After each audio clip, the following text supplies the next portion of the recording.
Very good morning. Welcome to TV5 business breakfast. నా పేరు ప్రణీత్. ఇక మార్కెట్ల విషయానికి వస్తే గత వారం మార్కెట్లో నష్టాలతో క్లోజ్ అయ్యాయి. ఆల్మోస్ట్ వీక్ వైజ్గా చూసుకున్నట్లయితే మనం 770 పాయింట్ల సెన్సెక్స్ నష్టపోయింది. అయితే మంత్లీ వైజ్గా చూసినట్లయితే మొత్తం నెలలో 1200 పాయింట్లు నష్టపోతే గత వారం మాత్రమే 790 పాయింట్లు నష్టపోయింది.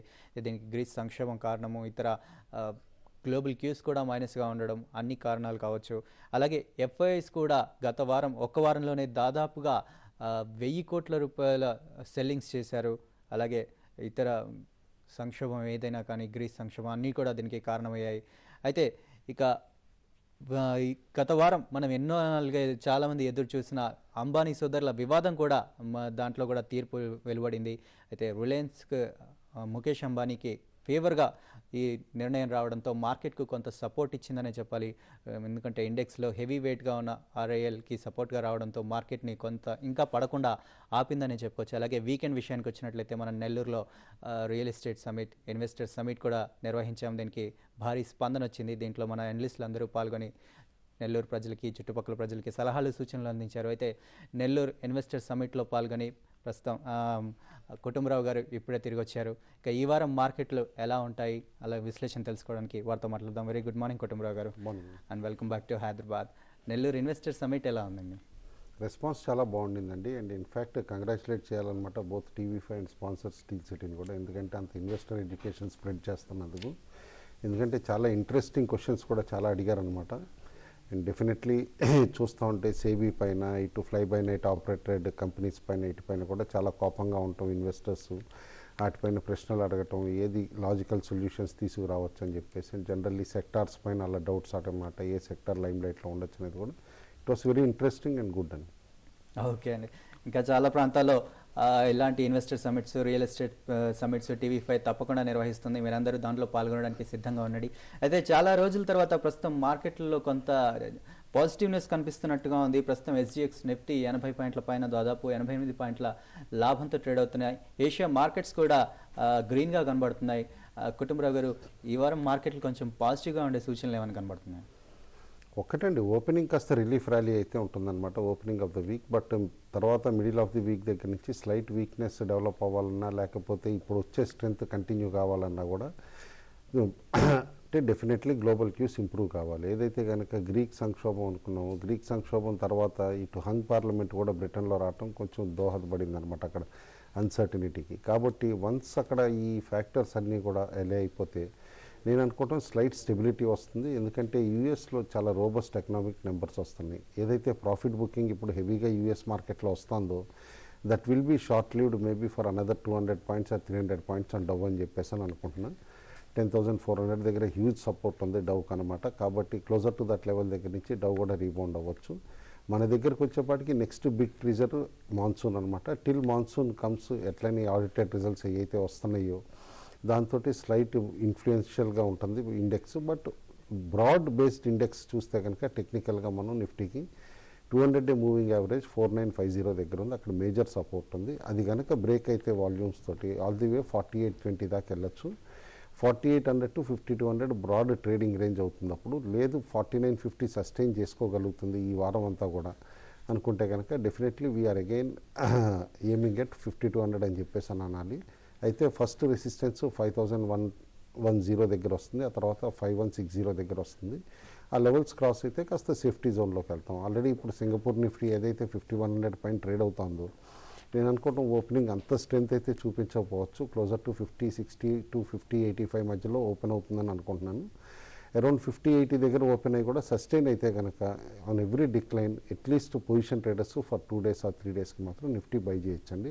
5000 to 5020 స్టాప్ లాస్ కింద పెట్టు. ఓకే, ఇప్పుడు ఒక కాలర్ లైన్లో ఉన్నారు. అయితే ఆ కాల్ తీసుకునే ముందు కుటుంబరావు గారు, గ్రీస్లో ఏదైతే సంక్షోభం ఉందో దానివల్ల ఇండియాకు కొంత మేలు జరిగే అవకాశం కూడా ఉంది అని చాలామంది అంటున్నారు. అంటే ఆ ఫండ్స్ ఏవైతే ఉన్నాయో అక్కడి నుంచి ఇండియాకు ట్రాన్స్ఫర్ అయ్యే అవకాశం ఉంది అంటారు. దీంట్లో ఎంతవరకు నిజం ఉందంట? అంటే అట్లా ఆ విధంగా అడ్వాంటేజ్ కాదండి. జనరల్లీ ఏంటంటే ఈక్విటీస్లో రిస్క్ అవర్షన్ వచ్చినప్పుడు డెట్ ఇన్స్ట్రుమెంట్స్ ప్రిఫర్ చేస్తారు. అయితే డెట్ ఇన్స్ట్రుమెంట్స్లో ఆల్రెడీ హ్యూజ్ ఫ్లోట్ ఏదైతే కనుక యూరోలో ఉందో, ఇటు యూఎస్లో ఉందో చూస్తే కనుక ఓన్లీ ఆప్షన్ ఇండియా కనిపిస్తాం చాలా డెట్ ఫండ్స్ అనమాట, ఇంటర్నేషనల్ డెట్ ఫండ్స్.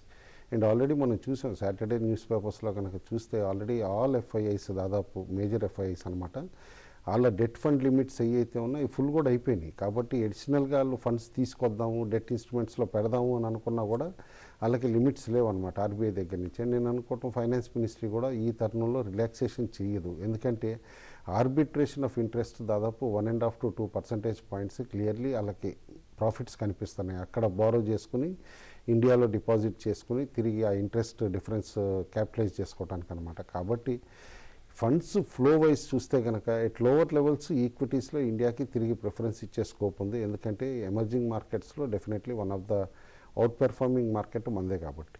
ఓకే అండి, ఇప్పుడు కాలర్ వెయిట్ చేస్తున్నారు, కాల్ తీసుకుందాం. శివశంకర్ గారు తాడిపత్రి నుంచి వెయిట్ చేస్తున్నారు. హలో గుడ్ మార్నింగ్ అండి కుటుంబరావు గారు. గుడ్ మార్నింగ్ అండి. నేను సిప్లా 345లో తీసుకున్నానండి. ఇది యాన్యువల్ రిజల్ట్స్ అనౌన్స్ చేశారు కదా, థర్డ్ ఫోర్త్ క్వార్టర్ కూడా, అలాగే మూవ్మెంట్ ఎట్లుంటుంది చెప్తారా? సిప్లా మాత్రం ఎక్స్ట్రీమ్లీ బుల్లిష్ ట్రెండ్లో ఉందండి. లాంగ్ టర్మ్ కానీ మీడియం టర్మ్ కానీ షార్ట్ టర్మ్ కానీ మీరు ఏ విధంగా చూసినా కూడా. ఇన్ఫ్యాక్ట్ ఇంత సంక్షోభం అయ్యి last 1 month performance of the stocks చూస్తూ ఉంటే కనుక index based only 3 stocks returns ఇచ్చినాయి. స్టేట్ బ్యాంక్, సిప్లా అనమాట అందులో ఉన్నాయి, అలాంగ్ విత్ హిందుస్థాన్ లివర్. కాబట్టి డెఫినెట్గా నేను అనుకోవటం ఏంటంటే సిప్లాలో ఈ ట్రెండ్ బ్రేక్ అవ్వాలంటే స్టాక్ కన్సిక్యూటివ్గా కపుల్ ఆఫ్ డేస్ 320 కింద క్లోజ్ అవ్వాలన్నమాట. అవనంతసేపు మాత్రం డెఫినెట్లీ స్టాక్ మాత్రం లాంగ్ టర్మ్ ట్రెండ్ బుల్లిష్గా ఉంది. And more over pharma more than defensive ఇప్పుడు గ్రోత్ బెట్ కింద కూడా అవుతుంది. కాబట్టి ఫార్మా స్టాక్స్ అన్నీ కూడా that front line stocks hold చేయటమే బెటర్. ఓకే అండి, ఇప్పుడు మరో కాలర్ విజయవాడ నుంచి రాజు గారు లైన్లో ఉన్నారు. Hello good morning sir. Good morning Kutumbarao గారు. Good morning. గుడ్ మార్నింగ్ అండి. సార్ జైన్ ఇరిగేషన్ 1000లో తీసుకున్నాం సార్. ఇది మైక్రో ఇరిగేషన్ లో one of the big company అంటున్నారు కదండి సార్. ఇది ఫ్యూచర్ పర్ఫార్మెన్స్ ఎలా ఉంటుంది? దీనికి డెట్ బర్డెన్ కూడా ఎక్కువ ఉంది అంటున్నారు, దీన్ని హోల్డ్ చేయొచ్చు అంటారు. అలాగే యునైటెడ్ ఫాస్ఫరస్ గురించి కూడా చెప్పండి sir. Jain irrigation is not just micro irrigation, ఇటు ఎక్విప్మెంట్ చేసే కంపెనీనే కాదండి, ఇటు బయోటెక్నాలజీ తోటి వాళ్ళు ఏంటంటే ఇటు బనానాస్ కానీ ఇట్లా అగ్రి ప్రోడక్ట్స్ దీనికి కూడా సీడింగ్ కానీ క్లోనింగ్ కానీ చేయటం ఫీల్డ్లో కూడా ఉన్నారు. అండ్ చాలామందికి తెలియదు, it is one of the largest pulp producers అనమాట in the country. In fact couple of ప్రోడక్ట్స్లో అయితే లీడర్షిప్ కూడా ఉందన్నమాట. కాబట్టి ఓన్లీ అరౌండ్ 30 to 40% టర్న్ ఓవరే మైక్రో ఎక్విప్మెంట్ నుంచి వస్తుంది. ఇవాళ మిగతాదంతా కూడా అగ్రి ప్రోడక్ట్స్తోనూ అగ్రి డివిజన్ బయోటెక్నాలజీ డివిజన్ తోటి వస్తుంది. స్టాక్ మాత్రం long term trend very bullish అండి. అండ్ రీసెంట్లీ స్టాక్ ఇటు ఎఫ్ఎండో సెగ్మెంట్లో కూడా ఎంటర్ అయిన తర్వాత మీరు చూసే ఉంటారు హై వొలటిలిటీ కూడా సెటిల్ అయింది. అంటే ట్రేడింగ్ ఆపర్చునిటీస్ బాగా పెరుగుతున్నాయి. 800 నుంచి 1000+ ర్యాలీ అయింది కూడా స్టాక్ అనమాట. అయితే మీరు కొన్నది స్లైట్లీ హయ్యర్ ప్రైస్ ఇతర medium term two long term view తోటి ఉండేటట్టయితే కనుక డెఫినెట్లీ స్టాక్ హోల్డ్ చేయండి.